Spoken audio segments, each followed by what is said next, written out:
안녕하세요. 이승환 선생님입니다. 오늘 여러분들이 지난 시간에 배웠던 주기율표에 대한 문제를 한번 다뤄볼게. 자, 기출문제를 한번 볼게요. 자, 이거는 좀 오래되긴 했지만 전자배치에 대한 게 다 붙어 있고 기니디에서 여러분들한테 뭔가 찾아가는 것들이 좀 필요하다. 이런 얘기인데, 자, 볼게. 첫 번째 기출문제 1번은 여러분들이 여기 봐봐. 표는 서로 다른 원소야. 네, 다른 원소.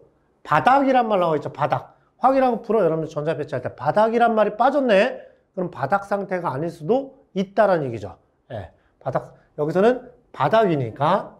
자, 그 다음에 네 가지 입자에 대한, 입자라는 표현을 했지만 뭐 원자, 이온, 분자 다 포함되어 있는 말이 입자야. 제일 큰 말인데 여기서 A, B 원자. 그 다음에 뭐야? A와 B의 이온에 대한 표현이었다는 얘기입니다. 그래서 입자라는 말을 표현했고, 여기서 주어진 말이 뭐냐면은 p 오비탈의 총 전자수분의 p 오비탈의 홀 전자수라는 말 나왔지. 그럼 여러분 봐봐. 어떤 용어를 먼저 생각하면 돼? 홀 전자수. p 오비탈 몇 개 있었어? 3개죠. p 오비탈의 홀 전자수니까 p 오비탈의 홀 전자수가 3개가 최대값이 되겠지. 이게 최대값이 될 수 있는 게, 홀 전자수가 최대가 될 수 있는 게 3개짜리. 그럼 몇 쪽 원소가 들어가? 15족 원소가, p 오비탈의 전자가, 홀 전자가 3개가 되는 거 지난 시간에 했었지. 그치? 자, 그런 다음에 볼 게 뭐냐면은, 홀 전자수 최대값이 3인데, 3이나 2나 1이나 0인데, 여기 보니까 A 원자, B 원자 값이 얼마가 나왔다는 얘기야? 1값이 나왔다는 얘기 나왔지. 그러면 얘가 1보다는 1이 나왔다는 얘기는, 1보다 1값이 나왔다는 얘기는 이 p 오비탈의 총 전자수가 같아야 된다는 얘기지. 그럼 최대값이 얼마였어? 3 있지. 그럼 p 오비탈의 총 전자수는 3 이하짜리가 들어가면 되겠죠? 아니면 p 오비탈의 전자수가 더 커지면 얘는 분수가 나올 수밖에. 예를 들어서 무슨 얘기냐면은 산소 생각해봐. 그럼 p 오비탈의 총 전자수가 몇 개야? 4개지. 그 다음에 홀 전자수는 여기 하나 더 들어가니까 2개니까 분수가 나올 수밖에 없잖아. 그러면 얘는 p 오비탈의 총 전자수가 3 이하가 되니까 어디야? 원자 번호 몇 번 이하가 된다는 얘기야? 7번 이하가 되겠죠? 이 정보가 준 게 3개 이하라는 얘기는 질소, 원자 번호 7번보다 작은 원소겠구나. 이걸 찾아가라는 얘기야. 그럼 누가 있어? p 오비탈의 전자가 없는 애가 들어가면 안 되지? 그럼 0이니까? 그럼 누가 빠지면 돼? 리튬과 베릴륨은 빠졌겠지. 얘는 1s2, 2s1, 1s2, 2s2니까 p 오비탈의 전자가 없으니까. 그럼 누가 들어갈 수 있다는 얘기야? 붕소, 탄소, 질소 중에 하나라는 얘기죠. 그러면 이때 p 오비탈은 몇 개야? p 오비탈의 전자수가 2p의 전자가, 얘는 2p의 전자가 1개 있고, 얘는 2개, 얘는 3개 있고. 그럼 홀 전자수는, p 오비탈의 홀 전자수는 얘도 1개, 얘는 2개, 얘가 3개가 되니까 성립이 되죠. 얘도 1, 1, 1 될 수 있다는 얘기야. 그러면 3개 원소 중에서 이제 이온으로 변할 때 찾아보자, 이런 얘기입니다. 그러면 전자 마이너스 1이니까 전자 하나 얻었다라는 얘기죠. 전자 하나 얻었을 때, 그럼 얘는 p 오비탈의 전자수가 몇 개로 되는 거야? 전자 하나 얻으면 p 오비탈에 얘가 2가 들어가면 되죠. 2가 들어갈 수 있고, 그 다음에 얘는 얼마가 들어갈 수 있다는 얘기야? 홀 전자, 바닥이라는 얘기 나왔으니까 2개가 되니까 얘는 그대로 1 나올 거고, 얘는 3개가 될 거고 3개가 될 거니까 얘도 1이 나올 수가 있고, 그 다음에 얘는 4개가 되고 전자 하나 얻었잖아. 홀 전자가 하나 줄어들죠. 그럼 얘가 2가 들어가겠지. 홀 전자수는. 그 중에서 전자를 얻었을 때가 2분의 1이 되니까 될 수 있는 게 누구란 얘기야? 질소, 얘가 된다는 얘기지. 그럼 A 원자는 누구였다는 얘기야? 질소. 찾았죠. 그러면 둘 중에 하나인데 전자 1개를 뭐 했다는 얘기야? 잃어버렸다. 그럼 얘는 어떻게 돼? p 오비탈의 전자가 있냐 없냐? 없죠. 잃어버렸을 때. 그럼 얘도 사라진 거지. 그럼 얘가 될 수는 없죠. 그럼 나머지 원소는 자동 탄소가 되겠는데 한번 해볼게. 전자 하나 잃어버렸으니까 얘가 1. 얘도 1. 1 나오는 게 성립하죠. 그럼 얘는 누구였다는 얘기야? 탄소. 이렇게 원소를 찾는 질문이야. 여러분, 기니디는 기본적인 겁니다. 결국 지금 주기적인 성질 질문할 때는 원소를 찾아라. 이게 시간을 끄는 유형이라는 얘기입니다. 그 다음에 길이는 기본적인 개념적인 질문이 들어가고. 그럼 됐죠? 기억 봐봐. 얘네 둘 다 몇 주기 원소였다는 얘기야? 틀렸지. 2주기 15족 원소가 되니까 틀렸고. 그 다음 니은. p 오비탈의 홀 전자수. 얘는 지금 바닥 상태라는 얘기했다. 그럼 p 오비탈의 홀 전자수. 얘는 몇 개야? 3개. 얘는 몇 개야? 2개. 그럼 얘가 더 크다? 맞고. 그 다음에 p 오비탈의 총 전자수는 똑같죠? 얘 3개, 2개가 되니까 얘가 더 크게 되겠지. 얘도 맞는 얘기가 되겠지. 그래서 답이 기억과 디귿이 되겠죠. 자, 그 다음 문제도 한번 풀어볼게. 두 번째 문제도 한번 볼게. 그럼 전자 배치에 대한 걸 좀 더 설명하려고. 자, 표는 2, 3주기란 말 들어가 있네. 2, 3주기였고, 바닥이란 말 여기 들어가 있고, 전자 배치에 대한 자료이고, N은 주양자수, 그 다음 L은 부양자수, 방위양자수란 말 나왔죠. 그 다음에 여러분들 이제 지금부터 시작이야. S오비탈의 전자수분의 P오비탈의 전자수가 2분의 3. 그러니까 기출문제가 시작이 여기서부터 시작됐거든. 그럼 여러분들 기억해 둘 거. 뭐냐면은 전자수인지 오비탈 수인지 확인하고 풀어야 돼. S오비탈에 들어가 있는 전자수 이거 분의 P오비탈에 들어가 있는 전자수가 얘가 2분의 3이 나왔다. 일단 P오비탈에 전자가 들어가 있으니까 리튬과 베릴륨은 빠진 거죠. 그럼 얘 전자수가 2분의 3 나올 수 있죠. 그럼 몇 주기 원소부터 들어가? 2주기 원소. 그럼 얘가 2주기 원소가 될 수 있는 게 누구란 얘기야? S오비탈의 전자수가 1, S2, 2S2가 다 채워준 거지? 그럼 2배씩 해줘야 되겠지. 그럼 얼마가 돼? 4분의 6 되는, 그럼 전자수가 전체 10개니까 누가 들어가면 돼? 네온, 얘가 들어갈 수 있고. 그 다음에 3주기다. 그러면 3주기니까 이거 몇 배를 해주면 돼? 1S2, 2S2, 3S2가 다 채워주면 되니까 6분의 얼마가 들어가면 돼? 9가 들어가면 되지. 그럼 전자수가 15개. 지금 중성 원자가 되니까 15번 누가 된다는 얘기야? 인. 그럼 얘 아니면 얘 중에 하나가 되겠지. 그 다음에 또 하나 참고로 여러분들 볼 게 뭐냐면은, 그럼 이거는 이 문제하고 관련 없지만 좀 여러분들 외워둬야 되는 거.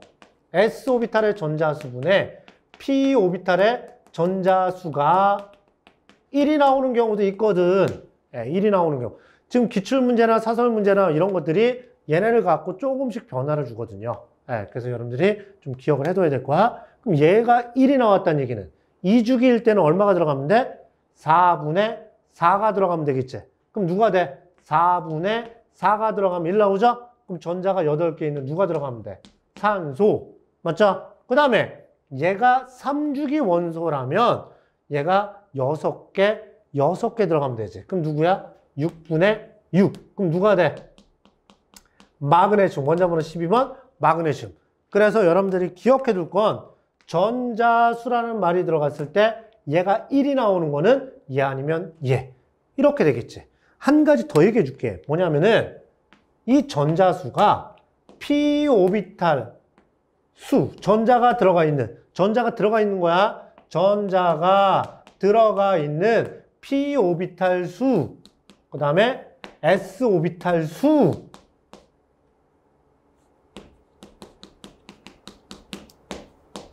이거는 전자수였고, 이거 오비탈 수야. 오비탈 수, 전자가 들어가 있는. 전자가 들어가 있다는 거는 짝지은 전자, 쌍으로 들어가도 되고, 하나가 들어가 있어도 전자가 들어가 있는 오비탈이다. 그러면 이 값이 1 나왔다. 1 나왔어. 그러면 2주기 원소 누가 있을까? S오비탈은 일단 1S2, 2S가 채워져야 되니까 2개가 들어가면 되겠죠. 그럼 P오비탈 수가 몇 개 들어갈 수밖에 없어. 지금 바닥 상태 얘기하는 거야. 2개가 들어가면 되겠죠. 그럼 누구야? P오비탈의 전자 P오비탈 수 2개 들어가 있는 건 누구야? 탄소가 되겠죠. 탄소. 얘는 EP 3개인데 하나씩 들어가야 되니까 바닥 상태라는 얘기했잖아. 그죠? 그래서 2개 들어가 있는 탄소가 될 거고, 3주기로 들어가면 S오비탈 수가 몇 개가 돼? 3개. 그럼 P오비탈 수 몇 개가 돼야 돼?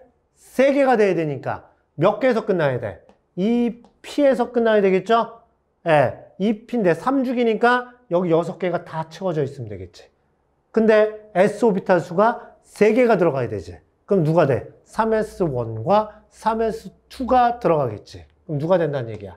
나트륨과 마그네슘도 성립하지. 예, 문제를 여러분들 잠깐 변형시킬 때 전자수에서 오비탈수 이렇게 변형할 때도 있거든. 그래서 요 정도는 여러분들이 가장 기본 형태에서 설명한 거야. 그래서 전자배치 해봐라 이런 얘기 있지. 여러분들이 이런 문제들은 다 알고 있다라는 얘기를 많이 해. 근데 전자배치를 안 해봐. 이거 다 아는 거니까. 그러다 보니까 막상 용어들이 바뀌면 원소 찾을 때 시간들이 오래 걸리더라 이런 얘기입니다. 그래서 전자배치를 다 해보고 이렇게 성립하는 거 있죠.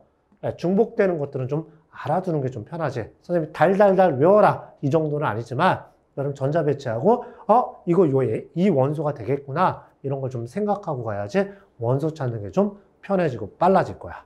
자, 그래서 선생님이 지금 문제 풀 때는 얘가 필요하지만 여러분들 추가로 알아둬야 할 기본사항 한 번 더 설명한 거야. 자, 그럼 이제 다시 문제로 돌아올게. 자, 일단 선생님이 여기서 s오비탈의 전자수분의 p오비탈의 전자수가 2분의 3이다 라고 얘기했으니까 누구 중에 하나야? 네온과 인 중에 하나더라 찾은 거죠. 얘는 네온 아니면 인이야. 됐지? 자, 그 다음에 얘는 정보가 없어. 그 다음에 n 플러스 l 값 n 플러스 l이 3이라는 얘기 나왔죠. 기억해둬야 된다 그랬지. n 플러스 l이 3이 나오는 경우는 누가 있다 그랬어?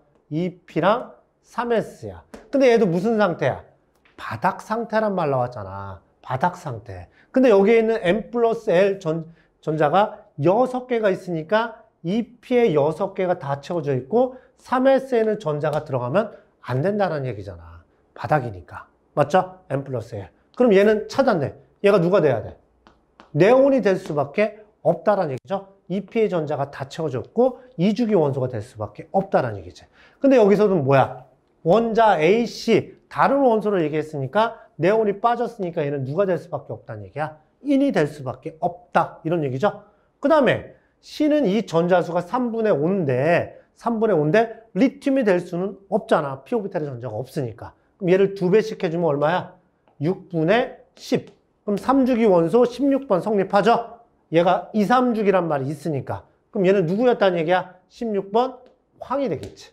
황이 되니까 그럼 여러분들 이거 찾았지? n 플러스 l인데 여기 얘는 어떻게 돼? 전자배치 인이죠. 그럼 2p에 6개, 3s 2개, 그 다음에 뭐야? 3p에 나머지 3개가 들어가면 되는데 얘는 얘가 들어가면 되지. 그럼 몇 개가 들어가면 돼? 8개가 들어가지.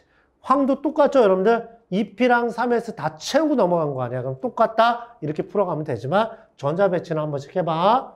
2p에 6개, 3s 두고 얘는 뭐야? 3p에 4개가 들어가지만 얘만 물어본다 그랬지. 2p, 3s만 물어보니까 얘하고 얘는 같은 전자수를 갖고 있는 거죠. n 플러스 l의 전자수는 같게 나오겠지? 예, 이렇게 들어가면 돼.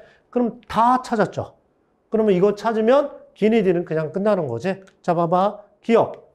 AC 중 3주기 원소 인과 황이니까 2가지니까 얘는 틀렸지. 그 다음에 기억값을 물어봤죠. 아까 네온과 인은 기억값은 그냥 2분의 3 나오는 거 외워두면 좀 편하죠? 그럼 얘는 2분의 3 되는 거 맞고, 그 다음 디귿. 니은과 디귿 값은 둘 다 얼마가 나와? 8. 답만 찾지 말고 전자배치도 해봐, 여러분들. 알겠죠? 그래서 원소를 알고 있으면 다 한다고 얘기하지 말고 결국 원소 찾고 빨리 풀고 정확하게 풀어야 되니까. 그래서 니은과 디귿은 같은 값이 되는 게 맞죠? 니은, 디귿이 되겠지. 그래서 선생님이 주기율표라는 단원 자체가 엄청난 개념을 싣고 있는 건 아닙니다. 그래서 선생님이 그래서 주기율표를 설명할 때 홀 전자수, 나중에 주기적인 성질을 물어볼 때 원소 찾을 때 필요한 정보가 또 들어가 있고 유액전화도 마찬가지고 그 다음에 지금 배운 주기율표에는 바닥 상태의 전자배치를 이용해서 뭔가 풀어가라는 얘기입니다. 여러분들. 그래서 전자배치하는 거 해보고 그나마 지금 두 문제 풀어봤지만 바닥이란 말이 있지만 바닥이라는 게 빠져 있을 수도 있다는 얘기야. 그럼 뭐가 포함되어 있다는 얘기야? 들뜬 상태의 전자배치도 포함될 수도 있다는 얘기입니다. 그래서 평가 문제 중에서 물론 수능 때는 그렇게 출제하지 않았지만 평가, 6급 평가원에서 바닥이란 말을 빼고 출제했던 문제도 있고 앞으로 여러분들 문제 풀 때 사설이나 뭐 그런 문제들도 풀 때 그런 조건들은 좀 있어. 그래서 선생님이 그런 문제는 항상 전자배치라는 거 항상 계속 적어보고 여러분들 좀 생각하고 좀 뭔가 원소를 출제할 때는 뭔가 중복되는 원소나 이런 게 포함되어 있기 때문에 출제를 하는 거거든. 그래서 좀 알아두면 이런 문제를 좀 정확하고 빠르게 풀 수 있다라는 얘기입니다. 예, 여기까지 7강 주기율표 화학 선생님 이승환 선생님이었습니다.